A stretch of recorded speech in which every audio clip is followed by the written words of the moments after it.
Even when you're up in the sky, there is a hierarchy of classes, economic classes. I mean, yes, we have seen all of the memes of when people are sitting in their first class seat, drinking their little glassware champagne. They watch everybody else walk way to the back to their little seat of shame in 37D. But there's someone above first class too, quite literally. Private air travel. Private jets typically fly higher than commercial airlines. They fly 41,000 feet up in the sky, while commercial airliners generally stay at around 35,000 feet. The higher you fly, the less fuel you burn, and since private jets are typically lighter, they fly at higher altitudes. They're on top of us. There's less air traffic up there. Commercial airliners, sometimes you're stuck in a traffic jam. Not private jets. They have more direct routes in the skies. They fly more efficiently. There's less turbulence up there. And aside from the convenience of just going straight up to the plane, you can actually control who's joining you on the flight. If you don't like that person who's coughing behind you, they don't have to be on the flight. You don't like babies on the flight, babies don't have to be on the flight. And sometimes you even have the full discretion of all of the attendants and even the pilots. There have been many stories where a lot of private jet companies, when they hire pilots, when they hire flight attendants, they're signing some crazy NDAs, non-disclosures. They cannot talk about the clients that they fly. They cannot talk about the conversations that are had while they're in flight. You can't theoretically control them. You can't make them fly off the flight plan, but there is a level of control that you have when you're in a private jet. Perhaps they see something that you do, if it's not dangerous or if it's not illegal, maybe they just look the other way. 16-year-old Manohara is walking up to the private jet that's waiting for her. She's walking across the tarmac, she's climbing up the stairs, and her mom and her sister are getting their things from the car, because the car parks right next to the jet, and they're about to walk right up behind her. They're just grabbing their luggage. She's halfway up the flight of stairs leading to the plane when she feels, it's like a sixth sense. That's how she describes it. Something is so weird about this. It just doesn't make sense. The energy of this plane is off. The vibes, the feng shui, the juju of this plane, however you want to describe it, the sixth sense radar is going off. She doesn't want to be here. She turns on her heels to go back down the steps to join her mom and her sister.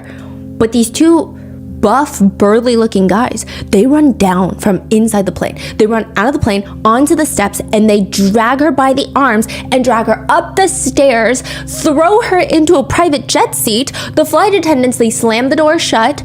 And now she's on this private jet. She's screaming at every single person on the plane like, hello, my mother and my sister are down there. Why are you closing the door? Why are you forcibly yanking me up the jet? Like, what's going on? You need to let me off this plane. I don't want to be on this plane anymore. And they're looking at her like she's the crazy one. Like they did not just kidnap her right now. I'm sorry, ma'am. Please calm down. The engine to the plane has just started, which means that I am unable to open this door again. What do you mean you're unable to open the door? Then just turn the engine off. What are you even saying right now? The 5 bodyguards walk up to 16-year-old Manohara. They force her into the seat and they start manhandling her. If she tries to get up, they just slam her back down onto the seat. She's like this tiny little 16-year-old. These are 5 full-grown men. There's no way. She's not going to be able to fight these guys off. As for her mother and her sister, she can see them on the tarmac freaking out, and there's also some burly men holding them back. And with that, the plane just takes off, and there's nothing anybody can do. Her mom and her sister are just helplessly watching from the tarmac as 16-year-old Manohara is being kidnapped on a private jet. And the instructions were apparently very clear. Bring Manohara back to her husband, the Prince of Malaysia.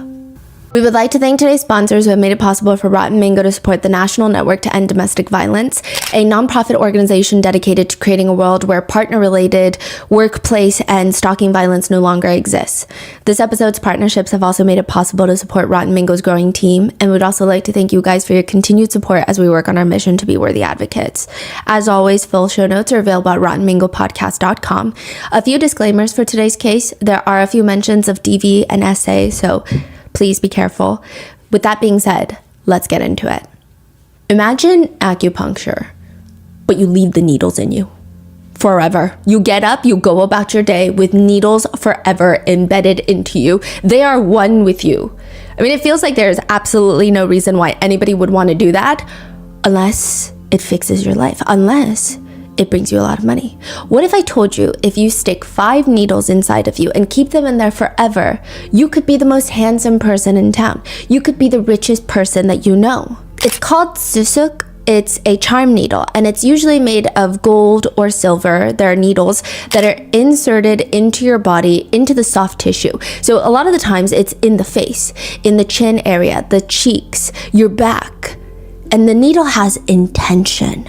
Whether you asked for wealth, health, happiness, beauty, the shaman or the doctor, whoever is enchanting the charm needle will make sure it goes into the intended place and make sure that it has the intended goal. And you, as the person with the needles inside of you, you've got really one job. Okay, you've got 2 jobs. If you are to get an MRI, which is when they put you in that giant machine and you cannot have any metal on you. You can't wear a necklace, you can't wear earrings because they will fly out of your ear onto the machine. It's magnetic, it attracts metal. If you're gonna get an MRI, it would be beneficial to tell your doctor that you have metal needles inside of you. Otherwise, they will tear through your tissue to get to the MRI machines. You could also probably tell your doctor when you get an X-ray because they're gonna be in for a shock. That's like the main rule. But the other main rule is don't tell anyone where that charm is. Don't tell anyone where the needles are. The minute that you tell someone where it is and why it's there for, it loses its magic. It no longer is effective. But that doesn't mean that everybody tries really hard to find a unique spot. The most common spots for women are on the face, the back, and sometimes, this is not as common, but interestingly, in the private areas. To be embedded. So when you say it's on the face, can you see it? No, because it's in you. So you won't see it. It'll heal within a day. You won't even feel it if it's done properly. Oh, so it's actually inside of your tissue. If you get an X-ray, you'll see needles. And there have been a lot of times where this is not as common practice in the Western world. So in the Western world, a lot of people will have it done in places like Asia, Southeast Asia. They'll come get an X-ray and doctors start freaking out. And then they realize, okay, it's susuk. It seems like there hasn't been too many instances where it's been harmful to people. And it's like culturally a big thing. So just tell your doctor. But if you're craving beauty, if that's what you're asking for, it's often placed on the face, which makes sense because you want your face to be beautiful. And there are these rumors that Manohara has 1,000 gold needles in her face. These are what the jealous people are saying. It's probably nowhere near that if she even has any, but that's the only explanation that makes sense for everybody that's seen her. They say everybody who has met Manohara in person, whatever you see in pictures is only 1/10 of how beautiful she is in real life. She looks like the Angelina Jolie of Indonesia. That's how people describe her. Before she even graduates high school, she is named one of Indonesia's 100 most precious women by Harper's Bazaar in Indonesia. The rest of us, we're just like cold rice. But in all honesty, she's very stunning. Some say after she was born, her mom realized how beautiful she was, so she decided to take her down the beauty queen model route. Others say, no, her mom manifested this. When she was pregnant, she chose the name Manohara.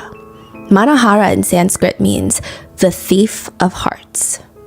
August 2008, Manohara, the thief of hearts, gets invited to a high-profile political dinner, which sounds kind of strange, but it seems like Daisy, Manohara's mother, is this master networker.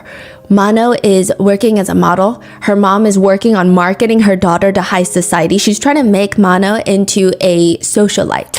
And the whole family is always attending random high-profile, high-security clearance events. And this dinner is even bigger. The people in the room are going to be some of the most powerful people in the entire nation, in the entire country. She sits down. Mano is probably a bit nervous, but she's handling it very well. And at the very end, after dessert has been served, Mano looks up and a woman is staring at her. Okay, I agree. It is to be done. She's good.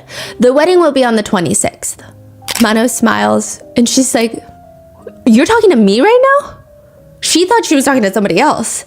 And she's like, okay, but you're looking at me. We're making eye contact. Is there somebody behind me? Because this doesn't make... What are you even saying right now? Somebody next to her hands her this piece of paper and it's an invitation to a wedding. To Manohara's own wedding. She is getting invited to be the bride at her own wedding. You cannot be serious. What do you mean? The wedding date is set for the next week, 7 days. The groom is the man sitting right next to her, and Mano is laughing and she's giggling like, no, I'm not. The groom is just sitting next to her, all smiley. He's not equally confused. He's not wondering, wait, why am I getting married? I don't even know this girl like that. Nothing. He's just smiling, looking at her. He doesn't even look concerned that his potential hypothetical bride doesn't even want to marry him. It's very weird. The woman, the groom's mother, looks straight at her and says, you will be getting married this week. Everything has already been done, and if you don't do this, you will embarrass our family. And nobody embarrasses the royal family of Malaysia. The man sitting next to Mano is her future groom, Muhammad Fakhri Petra, the crown prince of Kelantan, one of the 9 royal families in Malaysia. Malaysia is very interesting. I believe it's the only system in the world that operates like this. Please correct me if I'm wrong, but it's very fascinating. It's on a rotational monarchy system, which means they cycle through from one king to another every 5 years, and they have 9 royal families. So royal family 1, 2, 3, 4, 5, 6, 7, 8, 9, and they will have 5 years each, and they cycle. Prince Fakhri belongs to the royal family of Kelantan, which is actually considered one of the most influential royal families in Malaysia. Their ancestry dates all the way back. Prince Fakhri is the younger brother of Sultan Muhammad V. Okay, I don't know if you guys listen to Wait, or they're from the same family? Older brother. They're straight up brothers. Whoa. I don't know if you guys listen or watch my other podcast, Moral of the Story. You can find it on all podcast platforms, or I'll link it in the description of this video on YouTube. We did a whole episode on Sultan Muhammad V. He married a foreigner, had a child with her, and then completely acted like he did not marry her. He was allegedly double wifed up. It's a lot. He stated that their son was not his heir. There was so much drama. The situation was incredibly messy, but not on the same catastrophic scale that this incident is going to be. But in case you want more additional lore, that's going to be linked. That's his older brother. This is Prince Fakhri's older brother, Sultan Muhammad V of Kelantan. Wow. And now Mano is being told that she's going to be his bride, his princess. To be forward thinking, Prince Fakhri's chances of becoming the king of Malaysia are very slim to none, but still, she doesn't want it, okay? Thank you for the great honor that you have bestowed upon me, but also, I don't have time to be kingdom building and politicking around. I just want to live my life. I mean, let alone, who even is this man? She doesn't even really remember where she first met the prince the very first time. Her sister, Mano's sister, has to remind her, it was at the freaking party. The Malaysian prime minister at the time had invited us to this huge political dinner. We flew to Kuala Lumpur. It was a whole thing. Do you not remember? And we were sitting there and it was this very intimate dinner party. And she's like, okay, yeah, that's right. I was sitting right next to the Prince of Malaysia, Prince Fakhri, one of the princes of Malaysia. And Mano doesn't even remember her very first impression of the prince. She's like, I think he was quiet. I think he was polite. But otherwise, he was very unremarkable. He did ask for her number during the dinner, but Mano just gave him her mom's number. Because, I mean, she's involved in charity work. She's involved in philanthropy. So she thought, okay, maybe just talk to my mom about it. It didn't feel like he was asking for anything more. He was just very polite. It was just pleasantries. That was their very first meeting. It did progress from there. The Prince of Malaysia suddenly constantly had business in Indonesia. He would fly to Jakarta to do business, but also to meet up with Mano. And then sometimes when she'd be in Malaysia, he would take her and her parents out to dinner. The whole energy. I mean, yes, okay, fine. He did give her some expensive gifts here and there, but he's also the Prince of Malaysia. He probably has so much money that he just gives gifts to everybody. It didn't feel particularly special. It didn't feel like he was courting her that aggressively. So to some degree, I'm sure it's flattering that the prince is interested in marrying her, but with all due respect, Manohara is like, he's 14 years older than me. And it's kind of starting to show. He's balding. Which is not to say that he's not attractive, but people have their preferences. And more importantly than that, Manohara was 14 years old when they met. So he was double her age. He's not just 14 years older, she's 14. He's double her age. And he was pursuing her. Yes, that's why she had no idea he was pursuing her. Because she's like, do you know? I mean, you do know I am 14. She's 16 now when they tell her that she's getting married, which is still no good at all. But she was 14 when they first met. Whoa. So it's very unclear how any of this is okay, but clearly Manohara is not interested. She's 16. She's trying to focus on her career.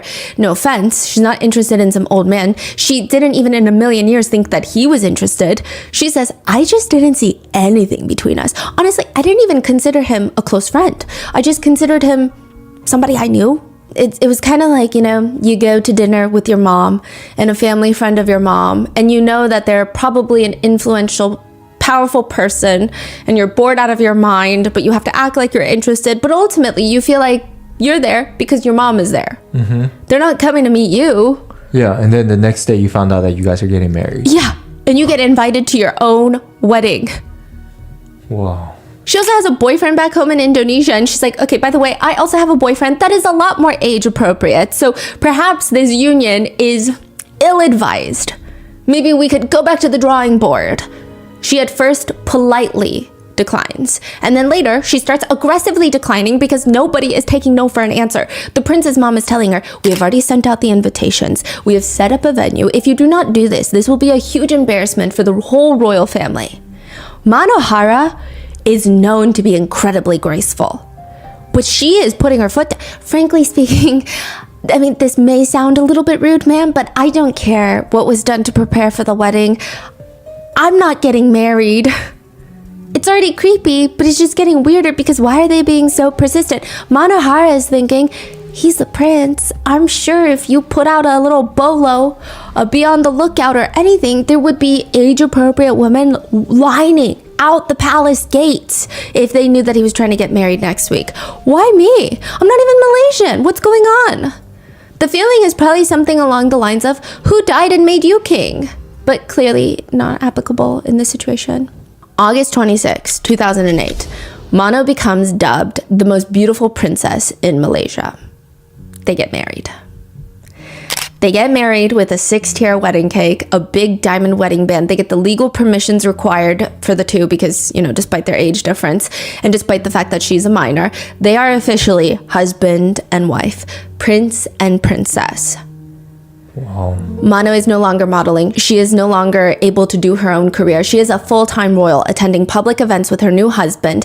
And listen, netizens are entitled to their different opinions about this.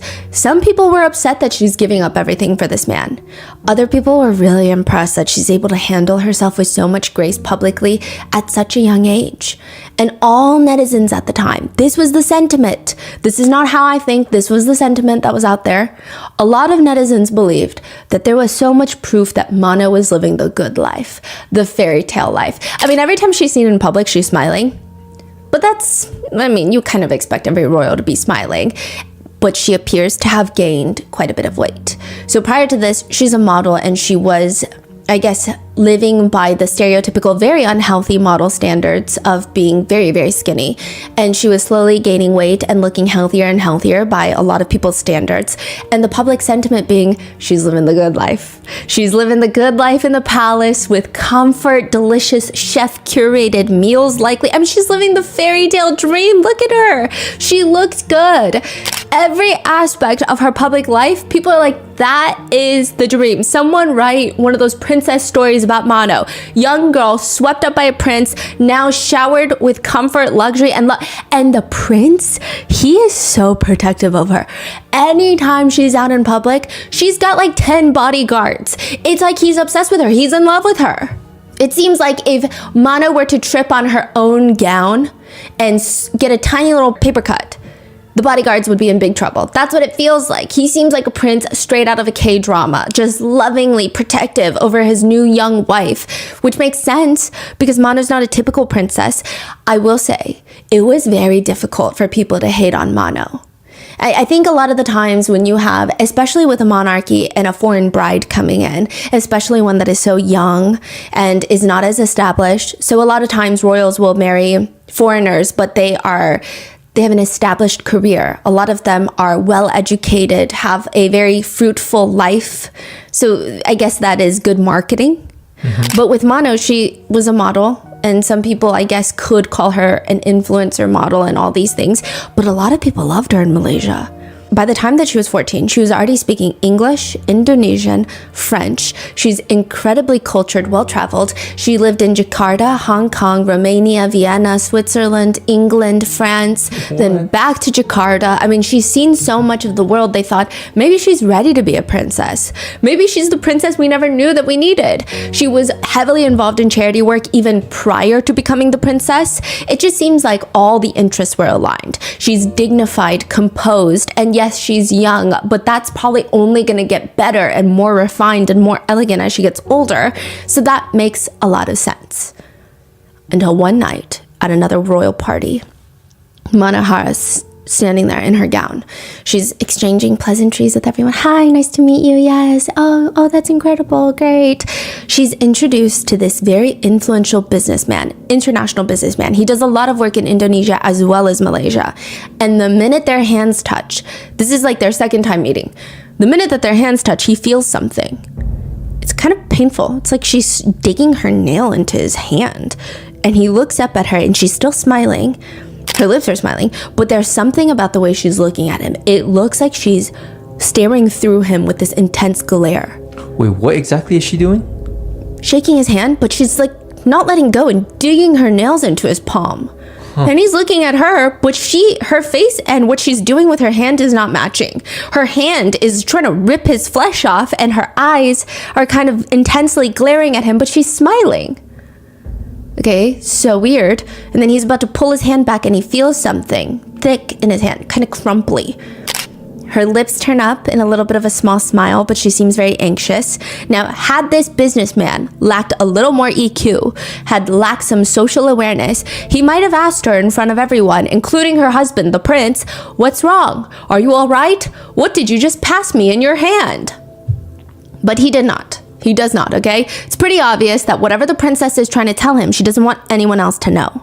He smiles right back, and when they're out of sight, he opens up the palm of his hand, and it's a little piece of napkin and a note written in eyeliner. "Help me." You're kidding me. No. This is like a movie. Yeah. And so he's shocked. He doesn't even know what to do. And it's like hunting. There's this thing they used to do way back in the day. It's kind of like hunting. The whole village would be in on it. The woman would hide the main character of the day. Let's call her Susie. The women in the village would hide Susie. And this man knows that the women are protecting Susie. But they're all trying to be part of the fun, right? He goes to the home of Susie and he asks Susie's parents, "Can I have Susie's hand in marriage?" Susie's dad thinks about it, ponders for a little bit and says, "Yes. Now go find my daughter and strip her naked." And the call has been put out. The women in the village have taken Susie. They're putting her in 81 layers of clothing. They're wrapping fishnet straps, wrapping it around her body. He has to find whoever looks like a walking mummy because that's going to be his future bride, Susie. And then he has to fully strip her naked. And that would mean once she's fully nude, the two of them are finally able to be wed. I mean, she's going to put on clothes again for the wedding, but this is the tradition. And while he's stripping his future bride, the other women in the neighborhood will come out and they'll beat him, which honestly, the stories say some of them will beat him in a way that makes you feel like, is this no longer a game right now? Like they're seriously trying to wound this man. But that's the point. He has to prove that he is worthy. And the game must continue for several days until he finds Susie, gets her away from all the other women in the village, fights off the other women, and strips her naked. And it usually results in a bruised groom walking down the aisle. What story is this? I'm sorry. It's a wedding tradition that used to take place back in the day that a lot of people would practice. And it just goes to show that a lot of cultures have different types of wedding traditions that you can't really judge because it's all fun and games. But now Mano, she's in Malaysia and she's never heard of this wedding tradition. This doesn't even feel like a wedding tradition. She's supposed to be sleeping on the floor on her wedding night. What does that even mean? She's not even supposed to be here. She was told that in Malaysia, right after the wedding, they convinced her, go through with the wedding. You'll be the most beautiful princess of Malaysia. She's like, I don't care. They tell her, okay, well, right after the wedding, right after the ceremony, you can fly back to Jakarta, do your modeling business, whatever. You can live your life. Okay, fine. She goes through with the wedding, and now they're not letting her go back to Indonesia. They're making her stay put in the prince's home in the royal palace of Kelantan. And somehow she ends up sleeping on the floor because she refused to be his wife and go to bed with him. Is this a wedding tradition? What's happening here? And she claims for that, she must sleep on the floor for not sleeping with him. This is how the marriage between the crown prince and Mano begins. And it ends with a high-profile escape in a foreign country, with Mano escaping from the royal bodyguards, accusing the prince of holding her captive and torturing her. Prince Fakhri's father is hospitalized in Singapore. And this is actually mentioned more in depth in our other episode, but he gets sick, and that's how his son, Prince Fakhri's brother, Sultan Muhammad V, declares himself Sultan of Kelantan. Remember? Right. Yes, it's a very big political debacle. He goes to Singapore, he's in the hospital, and the whole royal family has gathered there to support the most powerful man in all of Kelantan. Prince Fakhri, Mano, and the prince's staff are staying at this fancy hotel in Singapore. And most of Mano's days in Singapore have been under strict watch in the hotel room or in the hospital. So how old is she now, and how long have they She is 18 at this point. They've been married for like a few years. a year and a half. Yeah. She might not leave Malaysia again for weeks once they leave Singapore. She doesn't know when else she'll be out of Malaysia because she knows when she's in Malaysia, she can't do anything. She's married to someone so powerful, part of the royal family, one of the 9 royal families in Malaysia. What power does she have in Malaysia? But right now, they're on foreign soil. They're in Singapore. This is her chance. She doesn't know if she's going to leave Malaysia ever again, because prior to all of this, prior to the then Sultan of Kelantan, so Prince Fakhri's father getting sick and being hospitalized in Singapore, she was not really allowed to ever leave Malaysia. It's easier to control her when she's in Malaysia. This is her only chance. She asks if she can go down to the lobby to fetch something, and the bodyguards have to escort her. They take her out of her room. They walk down the hotel hallway. They get into the elevator, and they're all standing there. It's just her and the royal bodyguards inside of this random hotel elevator in Singapore, and she looks up. And there's that little black half ball on the ceiling, the CCTV camera. And she says very calmly, there are CCTV cameras inside this elevator. The bodyguards are thrown off. Like, what a random thing to say out of nowhere. I mean, is that a threat? Before they can even react, Mano's hand is already pressing up against the emergency button in the elevator. The alarms start blaring. Everyone in the hotel is going to hear it. Not only that, when the emergency stop button is pressed on the elevator, more than likely the police have to respond immediately. Regardless of if it's a false alarm or not, police have to show up on the premises. So now the alarms are going off. It's just Mano and a handful of bodyguards in the elevator. They're trying to restrain her. They're trying to sedate her. I mean, perhaps the princess has lost her mind. Maybe that's what they're going to tell the police. The princess has been under a lot of stress after the sultan has been sick. She doesn't like traveling too much. She was beyond herself, so she pressed the emergency button. But she keeps reminding them, we are not in Malaysia anymore. You try to do anything, we are in Singapore. Everything is caught on cameras. The bodyguards back off. Mano starts screaming for help. She's banging on the doors. The hotel staff arrive. The police arrive. And crazy enough, Mano's mom and sister arrive. The businessman that she passed the note to, ever since she passed that note, he's pretty close to the royal family. He's an influential businessman. He has been getting updates on Mano, trying to track where she's going. And once they left for Singapore, because the Sultan was sick, he contacted Daisy, Mano's mom, saying, she's in Singapore, she's staying at this hotel, you gotta go find her. Oh, you gotta go save her. Yes. Okay. So they're all there. What? They've all arrived. The prince is running out of the room trying to calm the princess down. He's allegedly got a firm grip on Mano. Now, from this perspective, the prince has denied all of these allegations. So just keep in mind, these are allegations. He's got a firm grip on Mano, trying to tell the authorities that his wife is probably freaked out. She's spooked. She's been exhausted. They'll see to it that she's taken care of. But Manohara does not want to go with him, and the prince does not want to let her go. The Singaporean authorities have to tell him every single person has the right to freedom in Singapore, regardless of marital status. Let your wife go. When he lets her go, Mano reaches into her pocket, shows the authorities her passport. She's like, I need to leave immediately. And what's crazy is Manohara is half Indonesian and half American. So her dad, her biological father, is an American citizen. The US embassy got involved in Singapore as well. So she pulled out her passport. It's a US passport. Interesting. And she's like, you need to help me. So this is escalating. So many countries are getting involved. Now you got Malaysia, Singapore, Indonesia, the United States of America. So much is happening. And she's saying, I cannot go back to Malaysia. My time in Malaysia, I was held captive at the Royal Palace of Kelantan, and I have been tortured on a daily basis. The princess is accusing the prince of being a kidnapper, abuser, and a torturer. Manohara has to explain to the police everything that's happened so far. She's basically like, do you want the short version or the long version at this point? Because things were happening every single day that she was married that should not be happening. So right now, what's going on? Once she took out her passport, like they basically took her into the police station? Yes, so they separated her from the prince, and now she's in the embassy talking to officials. And she's explaining, not only am I going to leave, which is not really a question. Of course, she has her own free will to leave. She just wants their protection to get to the airport and board a plane that is not headed to Malaysia. Where is she going? She wants to go back to Jakarta. She wants to go home. So at this point, her mom is residing in Indonesia. So she's like, I just want to go home, please. These are the following allegations from the princess to the prince. Mano explains to the authorities that one of the main reasons that Mano did not want to marry the prince initially, other than the obvious, was there was an incident. Mano claims that all of them had gone on a cruise, and this is again when she just felt like he is a family friend, a powerful family friend that her mom is networking with. One night, the prince comes into Mano's room. He concocts this lie about wanting to speak with her about something urgent and needing privacy, which, yeah, she thought was weird, but she allowed him in, and he had this determined, angry look on his face because why would he be angry? It doesn't make sense. He forces her onto the bed, allegedly. This is her allegations.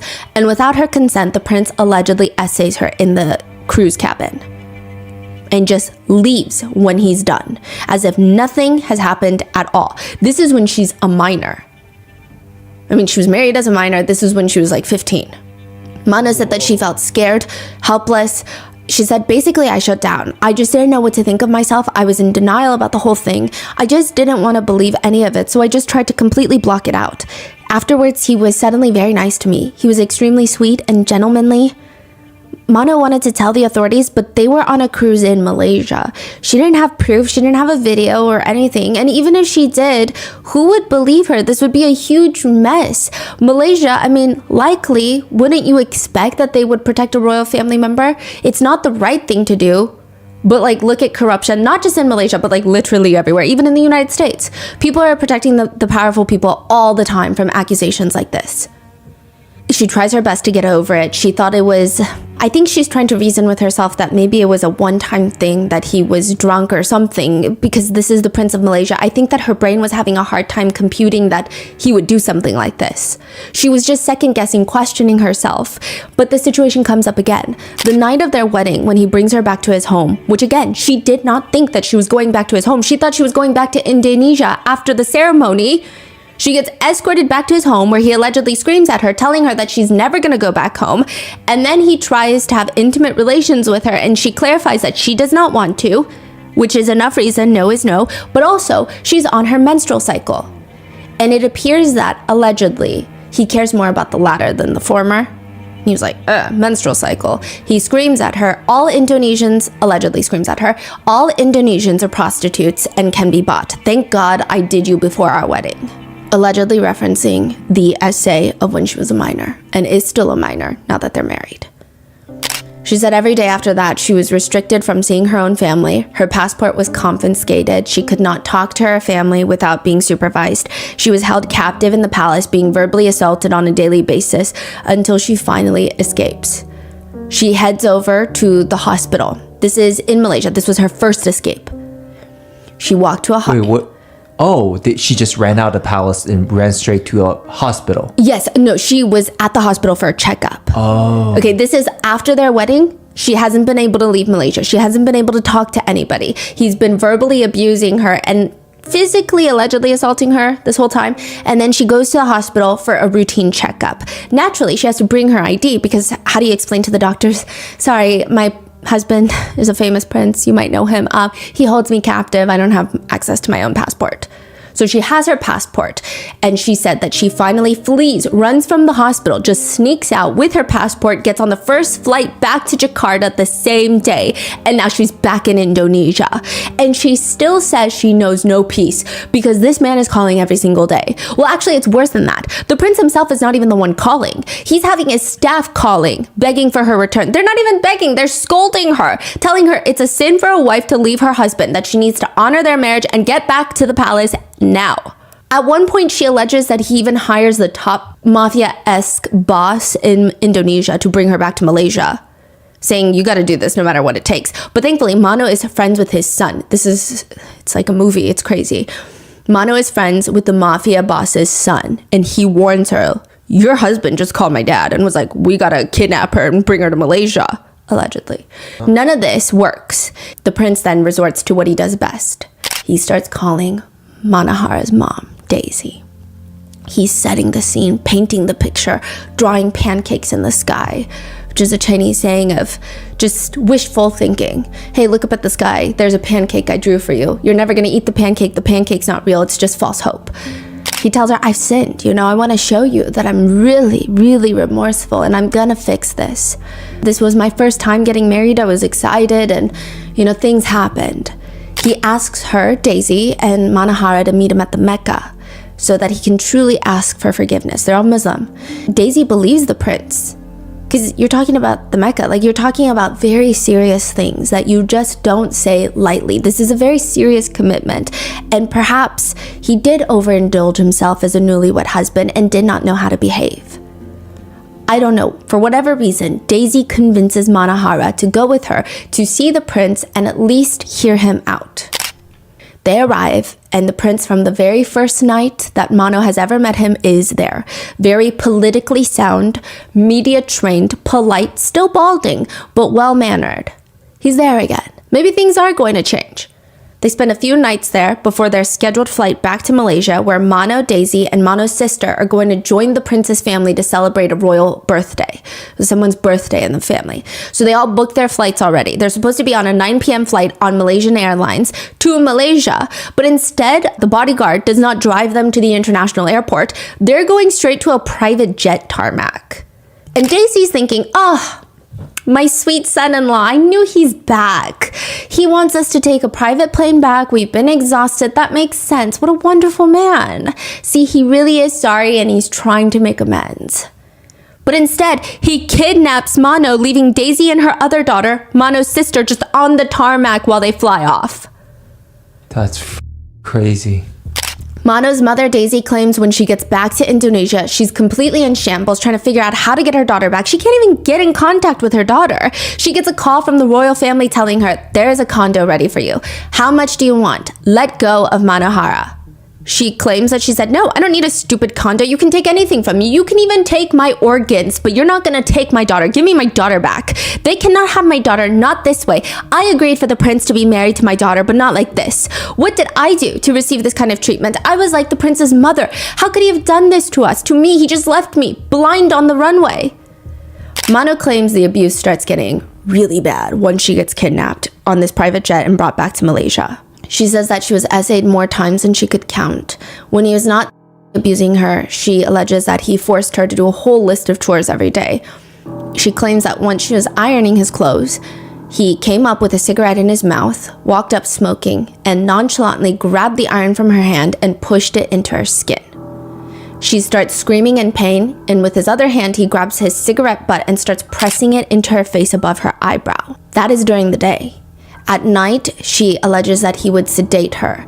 Sometimes she would be in a really deep slumber, just unconscious, out like a light, not recollecting anything that happened. Other times, she was given a paralytic, which was worse. She's technically awake. She knows what's going on, but her body cannot move. It temporarily paralyzes your body. She's vulnerable and powerless, and that is when the alleged razor abuse starts occurring. She states that after injecting her with paralytics, the prince would grab a razor blade and start slicing her chest with it. There are pictures. She was able to sneak a picture of the abuse, alleged abuse. It's really bad. I don't even know if I can show it. I'm gonna see. But she is aware of everything that's going on. It's I want to say it looks like 300 slash marks on her chest. She says she can't move or scream. She says, I could see him, hear him, smell him, feel him. I could feel the cuts on my body. It hurt. Just knowing that you have no control over anything and can't do anything about it was just... The worst part is he didn't even slash it fast or anything. He just took his time slowly. He looked as calm as ever. It's like you gave someone a paintbrush and told him to draw a flower. Just the peacefulness that he exhibited when he was cutting into me. It took over 20 minutes. The physical pain was not as much as the psychological feeling. I just couldn't even defend myself. I was completely helpless. Even animals got more respect than I did in that house. He just stood there looking at me. I could feel everything. Emotionally, it was terrible. Instead of hurting me fast, he preferred to do it slowly. I could see the pleasure in his eyes. It was like he enjoyed doing it. She tried to tell the Sultana what was happening. So this is the prince's mother. And the biggest response... Okay, so this is where it gets confusing. Technically, he's not labeled a prince. It's a different word, but it is a prince. It's like the crown prince. And Sultana is kind of like the Sultana of that area, but she's not the queen of Malaysia unless it's their round. Okay. But this is the prince's mother. Okay. But technically not the queen, right? Yeah. So she alerts the Sultana that this is happening. And she claims the Sultana just tells her, it is your duty as a wife to please your husband, get pregnant, and give us a grandchild. That's it.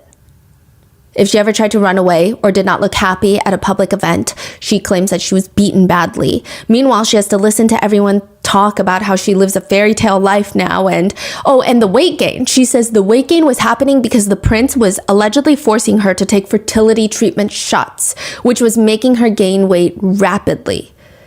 Allegedly, he was trying to get her pregnant. Mano did not know what to do. She would just have to attend these royal appearances. She said she was running through every single scenario. She said, if I scream, if I do anything here, they have the most power. So A, I'm going to get hurt when I get home to be punished. Or B, they're going to increase the security and it's going to be harder for me to do anything ever again or try to leave again. That's why Mano always put on a fake smile in public. It's not until she meets that businessman who she knows has a lot of connections in Indonesia. And I believe that businessman is relatively connected to Mano's mother. Like they know of each other. So this is not just some random man. She passes him the note. And he's not able to really help her, but he is able to alert her mother that she's in Singapore. And they were booking the first flight out to Singapore that day.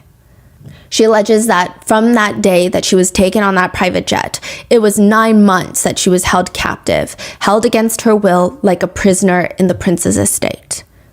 However, a big however, she says she doesn't want people to think that there's a problem with the whole monarchy. She says people keep getting the wrong idea, thinking that because I'm saying this, that I despise Malaysia, that I hate Malaysia or the Malaysian royals. It's not about Malaysia. It's about one specific individual. It has nothing to do with the whole country. Kings are like ordinary people. Some are good, some are bad. Just because I had a bad experience with one does not mean all are like that. So with that, Singaporean authorities let Manohara go back home to Indonesia. The prince heads back to Malaysia and all hell breaks loose. So very briefly, everybody in Indonesia, I mean, there were riots on the streets in Indonesia. People were protesting, saying like, how could we have let this happen? They knew about the abuse prior to her being freed in Singapore. Because the businessman had told Mano's mother, and Daisy was trying to get news media to focus on her daughter is literally trapped in Malaysia by the royals. So it was a huge thing in Indonesia. In Malaysia, not as much. But in terms of the scale, the netizens that know, it seems like there are three camps of people. One that believe that Mano was let down by everyone. Just the idea of being shipped off to be wed at 16 years old in 2008, it doesn't make sense. But some netizens also understand Daisy. Maybe from Manohara's mother's perspective, it's impossible to say no to the Prince of Malaysia. They think that the entire Manohara family was victimized by the royal family and Manohara got the brunt of the abuse. Then you have the second group of people. You have those that believe there are a lot of bad intentions throughout the entirety of the marriage. They think Daisy did not do enough due diligence and did not put her child first. It seems like she was excited to have her daughter marry the future king, not really the future king, but a royal. Maybe Manohara herself wanted something out of the union as well. That's what some people believe. But ultimately, they think the worst person in all of this to blame is still the prince. Then you have the third group of people who do not believe these allegations at all. They believe the prince is the victim. Maybe he wasn't the best fiance, maybe he wasn't the best husband, but there are some people out there that feel like he has been duped by a gold digger's family, Daisy and Manohara, mainly Daisy. They believe that Daisy masterminded this whole thing to get her own daughter to seduce him, get him married to Manohara, then throw the book at him, accusing him of all sorts of heinous acts. I will say, I think the people in this camp, or even the second, are the most limited. I think the majority of people think that Manohara is just the victim in all of this, and they have mixed feelings about Daisy, but ultimately they're just focused on Manohara. However, the third group that believe that the prince is innocent, they're passionate, and they mainly point to a few things. One, the prince sued Manohara and Daisy for defamation and was awarded $1.8 million by the Malaysian courts. I will say that it's in Malaysia. He conveniently happens to be the Prince of Malaysia with the potential to have deep connections with the justice system because, politics is fun that way. But the attorney for the prince states, from to cutting her with a razor to injecting her, these are only things a monster would do, a psychopath. My client wants the truth to come out. Sources close to the prince state that he believes Manohara is being manipulated by her mother to say these things about him that he knows and Manohara knows are not true. The attorney asks if there are cuts on her breasts. The marks are supposed to be there. Where are her scars? So Manohara has a picture of the abuse, but it has healed since then. But the attorney, I guess, is saying, well, if it's that bad, why doesn't she have scars? Which I don't really understand that argument. There are also rumors circulating, I don't know how much truth they hold, but rumors circulating that the prince still wants Manohara back.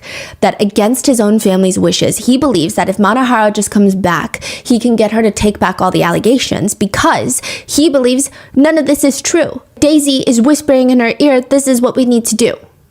One supposed insider states, I've never seen a man so obsessed with a woman. The people in his province also love her. They view her like Princess Diana. He needs her back for his credibility.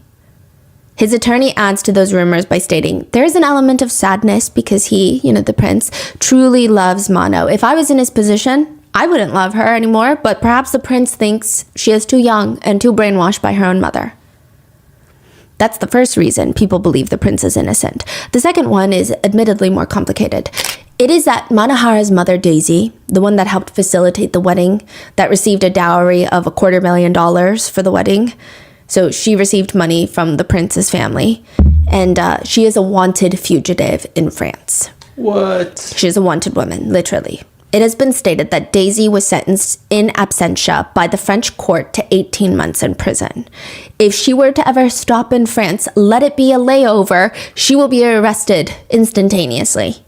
For what? She allegedly... Okay, hold on to the wording of this. She allegedly allowed her adopted daughter to be essayed by her husband. So we have Manohara's biological father, who is an American. He left when Manohara was 2 years old. Daisy then married a French man, who Manohara sees like her own father. She feels like this is more her father than her actual biological father. He's French. Now, she allegedly allowed her adopted daughter, so Manohara's adoptive sister, to be essayed by her husband.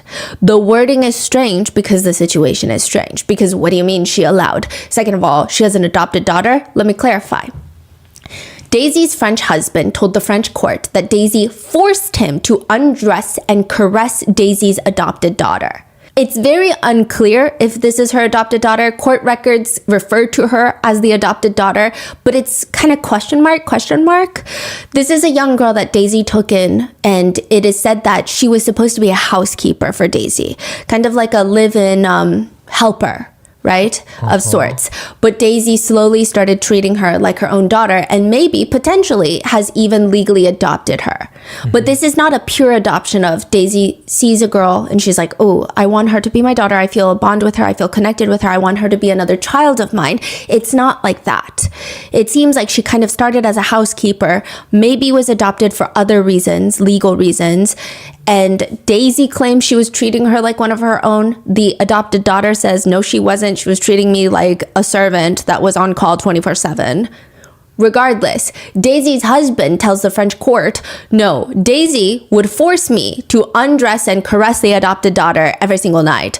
And every day it would just escalate from there until, of course, it went all the way, I say.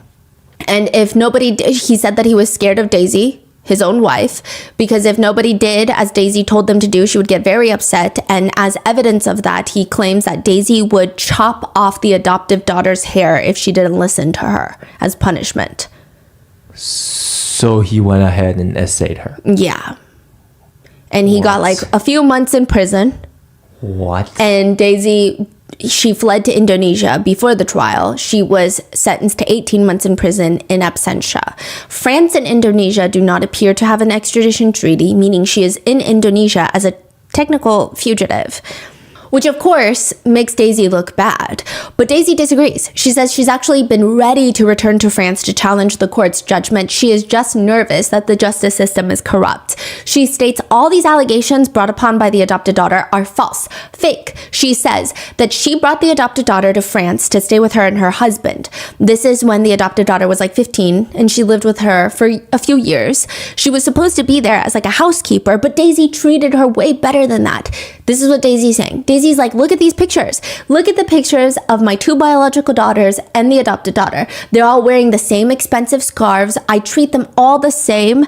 I was the nicest, kindest person to her. I even offered to pay for her schooling in France and she declined. She declined. And then eventually one day, I'm going out to run errands, and then halfway down the block, I realize I forget my headphones. So I turn back, open the door to my French apartment, and there the two of them are in our marital bed. The adopted daughter and Daisy's husband. She states, I was extremely hurt. I had treated her like my own daughter since she was 15, and I was so in love with my husband. These allegations are absolutely lies. Absolute.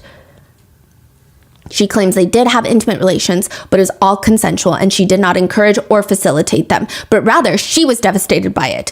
Daisy continues, she did not even leave me a letter to apologize. She just left after I caught her. Once she left, though, she claimed to have been abused, forced into all of this, that, and the third. That's what she says. Irregardless of that, there are a lot of people hesitant to support Daisy. That's not to say that's a reason to support an alleged abuser. Like, there is a reason to support an alleged abuser. But there are people that think, okay, this on top of Daisy's firm grip on Mano's life.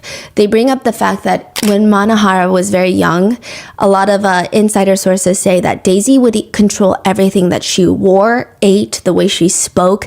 It seems like Daisy gave birth to her, realized that she has the potential to be very physically beautiful, and has molded her into becoming a socialite to further enhance the status of the entire family, is what people believe.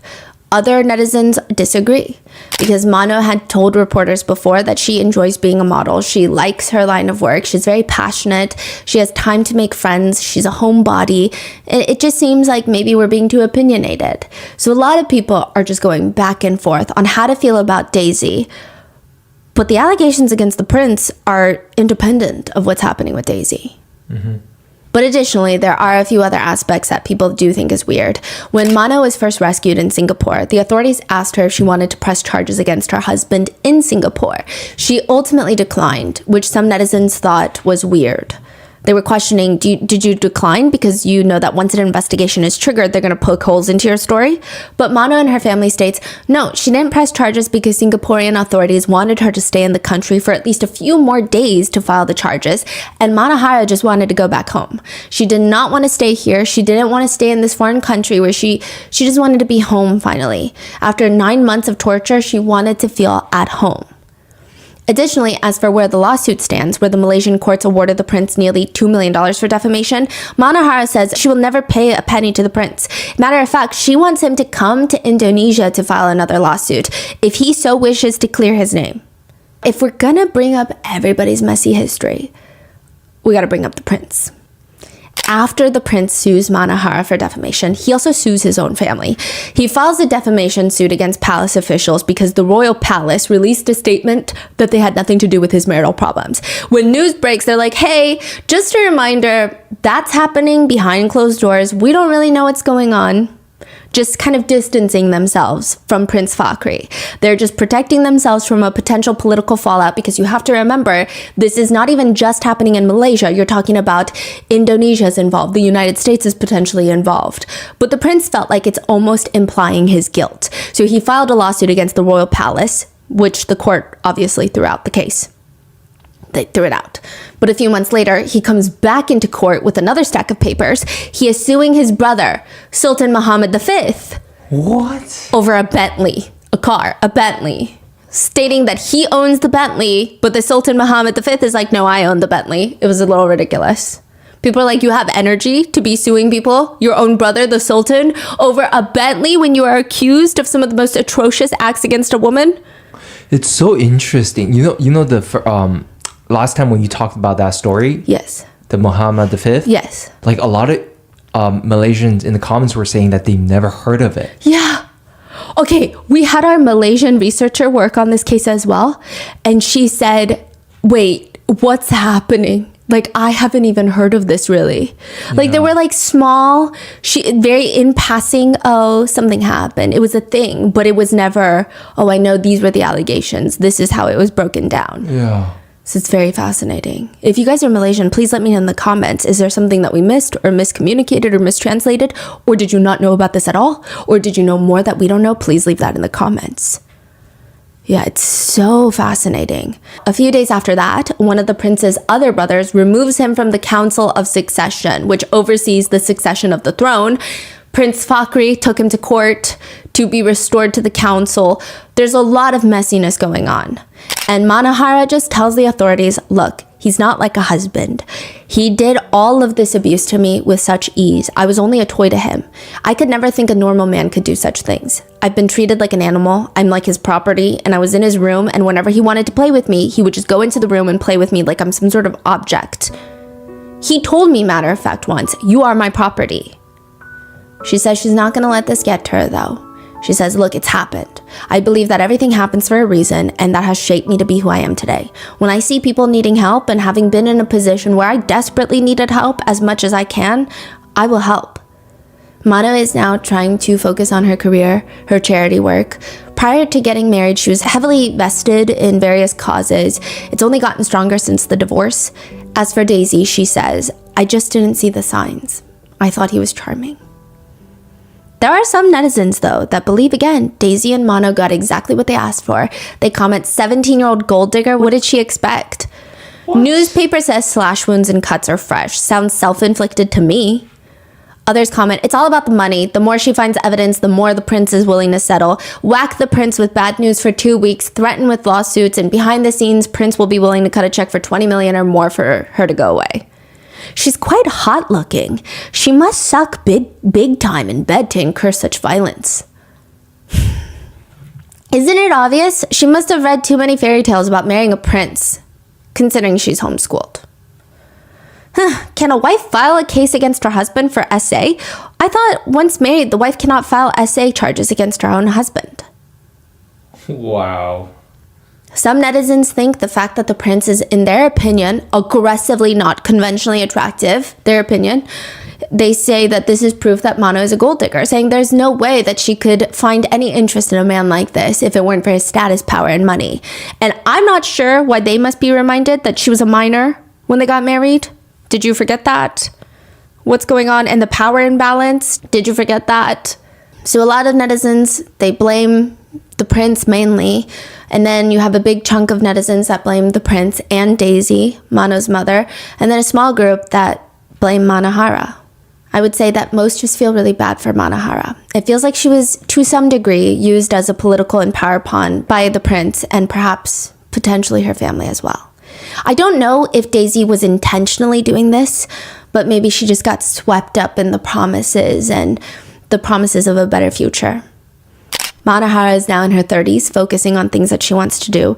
She's been involved in a lot of activism, and it's just been interesting to see how little our Malaysian researcher knew about this case prior to deep diving in. It's very fascinating. And also, even internationally, I feel like this is normally something that would make international headlines for a while. I feel like even in the US, we would hear about it to some degree, right? It seems like the only place that has had heavy coverage on this case is in Indonesia. So if you guys are Indonesian, please leave it in the comments as well. What are we missing? How do you feel about the situation? So a lot of people are saying that Indonesia, she is seen almost as this heroine that has lived and experienced this insane amount of torture, but has come out even stronger. She's almost seen as this person to protect. And then in Malaysia, some see her as a gold digger. I would say this is a smaller group. I would think that most Malaysians who know the full length of the allegations, a lot of them are just surprised that they don't know. So I was on a few forums and they're like, as a Malaysian, I didn't know and I feel so bad. And they also critique the monarchy. I would say that the Malaysians critique their monarchy heavily, but it's just been interesting. What are your thoughts on this? Let me know in the comments. Stay safe, and I will see you in the next one.